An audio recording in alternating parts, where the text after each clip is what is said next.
Hello, and welcome to Talking Sense, a Pittsburgh Works Together interview series featuring our region's most influential leaders. We'll get their perspectives on jobs, the economy, and other topics vital to Pittsburgh's progress.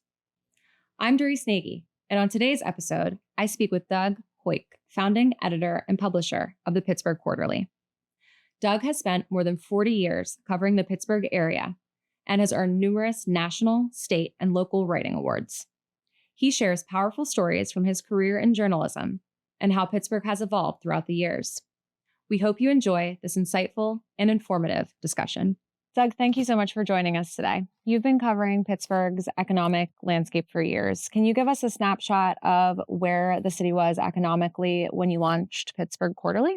Yeah, absolutely. I may take a step back a little bit earlier. When I came here in 1985, innocently enough for a 12-week internship, this place was absolutely flat on its back and in shock. My first front page story at the Pittsburgh Press was one of the last big steel strikes. So many, it was a terrible economic cataclysm.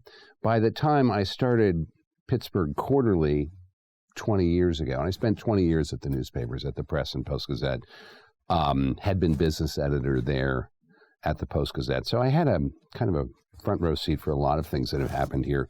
By the time I started the magazine in 2006, we were really doing well. It was very gratifying because I'd been involved in a project comparing Pittsburgh to other regions since 1995, a benchmarking regional indicators project. By 2006, we were looking as if all the efforts from all the people over 25 years had really turned the corner. The G20 was here. We got publicity all over the world.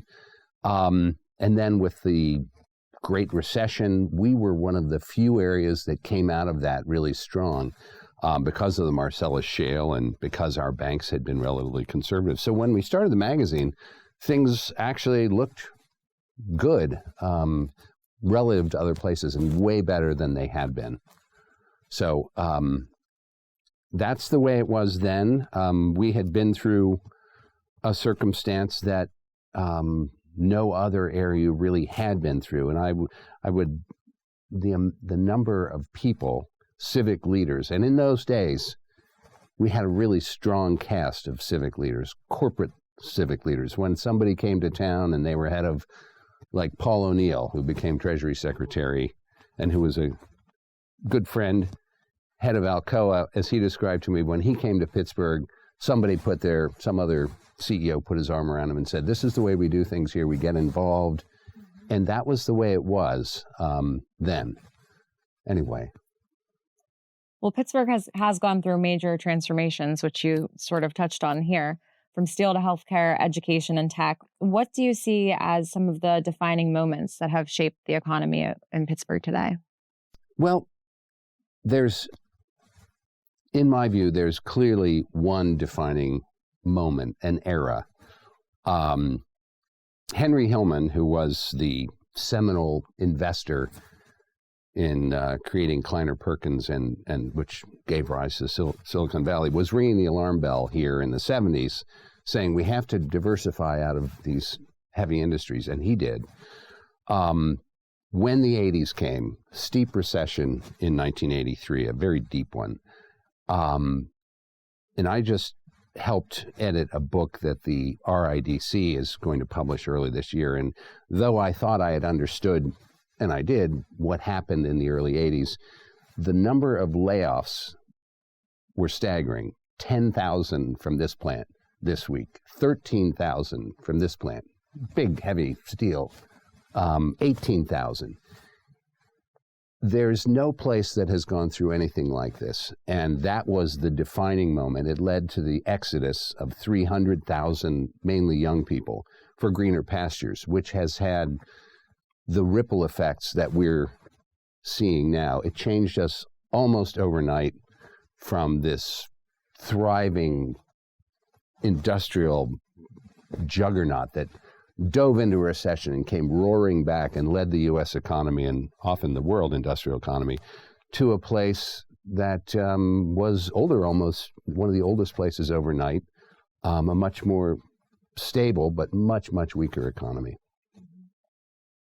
Well, how do you think Pittsburgh has handled those economic transitions compared to other post-industrial cities? Yeah, I don't think any other place in the country has faced anything like Pittsburgh. I mean, somebody might say, a colleague of mine makes an interesting point that Atlanta perhaps did, insofar as when Atlanta was burned in the Civil War, that's the closest approximation. Now, we weren't burned to the ground, but Detroit, which is often considered to be a parallel, is nothing like what this area went through. So it called for the best efforts of all of the thinkers. We have been studied here more than any place in the country. All the think tanks, all of the urban thinkers and planners, our foundation, our philanthropic wealth, which until Buffett threw his money in with Bill Gates, we were by far number one in terms of philanthropic assets per capita. That money went into solidifying and keeping the social safety net intact. All sorts of things were tried. Lots of great quality of life assets were created, the cultural district, many, many more things.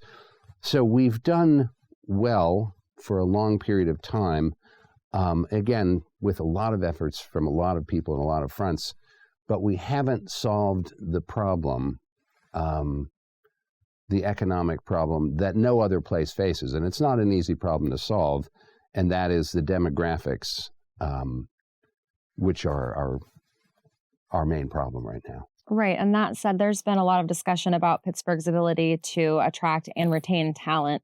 How do you see the job market in Pittsburgh evolving right now?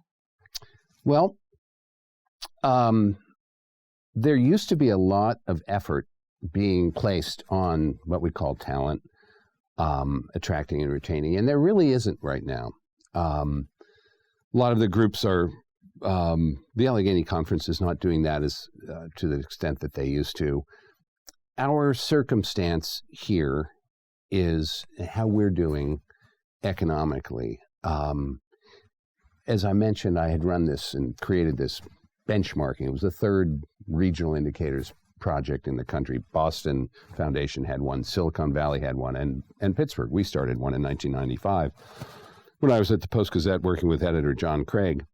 And the idea was to hold up a mirror, a reliable mirror, instead of all of this kind of cacophony of reports that were self-interested that you couldn't really rely on. So the idea was to chart our progress over time. So I've been paying attention, for better or worse. And I ran that project until 2 years ago, almost 30 years, and got tired of measuring and actually wanted to try and do something about it. But to answer your question, if we look at the 15 benchmark regions, in the last 10 years, the 10-year job growth average for those 15 was 28.2%. That's how many, that percentage of job growth was the average over 10 years. Only one area actually lost jobs and labor force, and that's Pittsburgh. The other fact is that of 387 metro areas in this country, which even I didn't realize until I came across this stat, we lead the nation in what's called natural population decline, which is more deaths than births. And that goes back to that overhang of so many people migrating away. So that's kind of that's the picture, the reality of now. And the question is, where do we go from here? Housing, affordability, infrastructure, and quality of life are often cited as factors in economic growth. Where do you think Pittsburgh is excelling, and where do you think we need improvement? Well, quality of life is high here.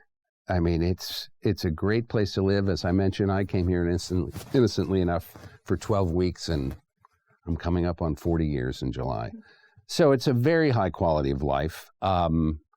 Obviously, there are places where, it's not as high for some as others, and income and all sorts of things play into that. There's a lot of attention in the media that's given to housing and the lack of affordable housing. That seems to be on some level, a cause célèbre among the local journalists anymore. But the fact is, the reason we are routinely judged as one of the most livable places in the country in that equation is housing costs. So those costs have gone up more recently. And one of the reasons they've gone up is probably because we have a huge vacant and abandoned housing situation here. We've been writing about it for a dozen years. I one time, 3 or 4 years ago, I put a headline on a story, Cleveland 11,000, Pittsburgh 1. You know, we have this big rivalry with Cleveland. And the writer said, well, you can't do it. I said, yeah, we have to. We're not getting any attention here. That was the number of houses that the Cleveland Land Bank had processed, vacant and abandoned houses, and reinvigorated and put back onto the market in 10 years versus the number that the Pittsburgh Land Bank had. So you mentioned infrastructure. I mean, we have a ton of infrastructure, and you know, it's a lot to keep up with. A lot of bridges we had to collapse. We need to have a pie that is, instead of shrinking, is growing. Sure. Any final thoughts on Pittsburgh's potential and what makes this city a unique place Absolutely. to live? I think its potential is virtually unbounded, which is why 2 years ago, I, after a good bit of thought, launched the Pittsburgh Tomorrow Project.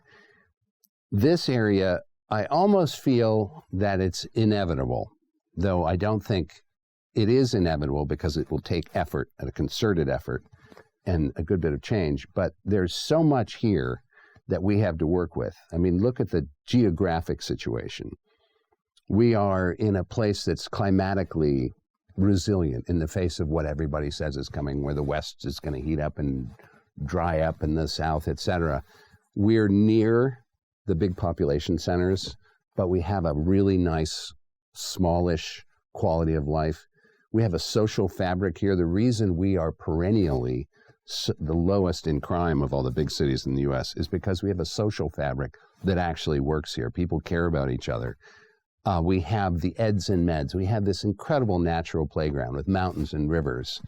We have philanthropic assets, $15 billion of civic risk capital that can be put to work and is to solve our problems, which compared to the big cities are relatively small. I mean, our so-called poverty load is not what it is in a lot of big cities. It's not an unmanageable place.